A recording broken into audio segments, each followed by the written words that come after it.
Mimi kwa majina naitwa Ven Kemto. Mimi ni muuzaji wa nyanya.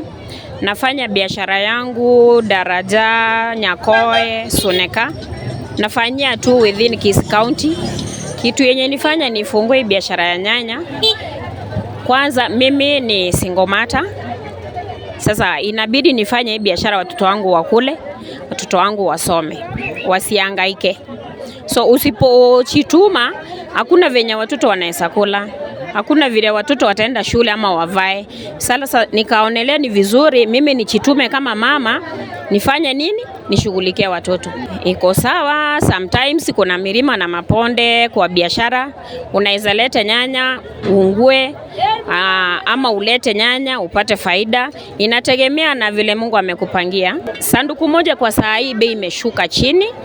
Tukilinganisha na kitambo bei ilikuwa sawa, lakini sasa tuseme kulingana na hii uchumi bei ya nyanya imeanza kuwa mbaya. Unaweza nunua nyanya bei kali kutoka shambani, ukifika hapa sokoni unapata bei imefanya nini? Imeshuka.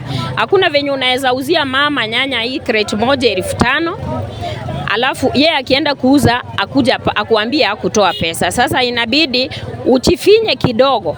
Hata kama shambani ni kugumu aje, sasa uchifinye kidogo, at least upate ile kidogo ya kaunga. Sasa mimi uchumbe wangu kwa serikali nasema hivi, mimi kama mama mimi naitwa mama boys, mama mwenye anajitegemea, yani independent woman. Mimi naambia kiongozi wangu sofa saa hii ndiye kiongozi yetu, ndio tunatambua. Arekebishe maneno ya mafuta bana, inatumisa sana. Mafuta imeenda juu. Sasa mafuta ikirudi chini, hizi vitu hata zinaweza rudi chini kabisa. Mama akichukua ile bei yenye anaweza fanya nini? Kupata. Sasa rais wetu atuangalie mambo na mafuta, ndio imefanya hii kila kitu imekuwa mbaya. Kwa majina naitwa Nyakoe. Mimi kwa biashara yangu wakati nilianza ni miaka tu imepita, ni miaka 4. Lakini kwa vile hii biashara yangu naona inanichukua vizuri, inanisaidia kwa kulipia hata watoto kwa shule. Sioni ubaya naye, lakini ni vile uchumi imeingia mbaya ya serikali. Ila tu tunaomba serikali itubusie. Kama vile ukifika njiani sijui kama ka transport inaongezeka kila siku hata tunashindwa sasa hii ni serikali gani tuko naye. Na hizi kupitia hiyo wanaleta mafuta ndio inavaa hii gari na ikiwekewa inatuletea mzigo nayo imepanda pia.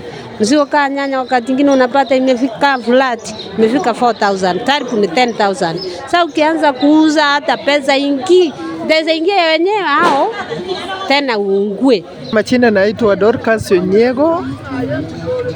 Mimi ni mfanya biashara ya mayai katika hii soko ya Nyakoe. Tangu mafuta ipande kila kitu sasa imeenda juu.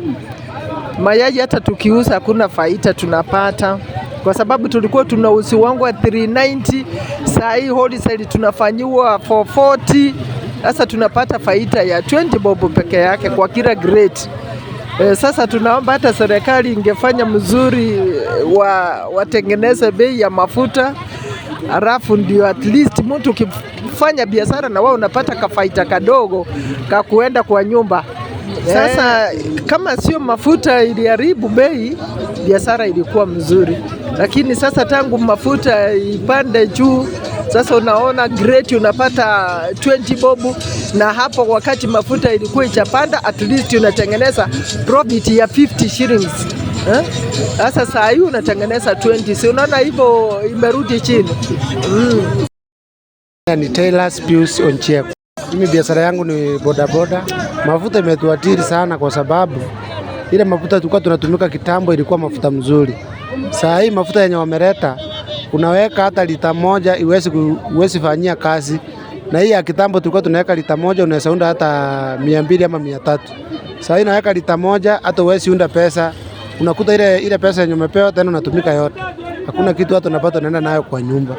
Tofauti ni ile kama wanaweza turudishia bei chini ikuwe kama ile ya kitambo. Kwa sababu hii ya sasa hivi wamepandisha, uchumi wetu umekuwa mbaya. Hata imetuathiri sisi wana bodaboda.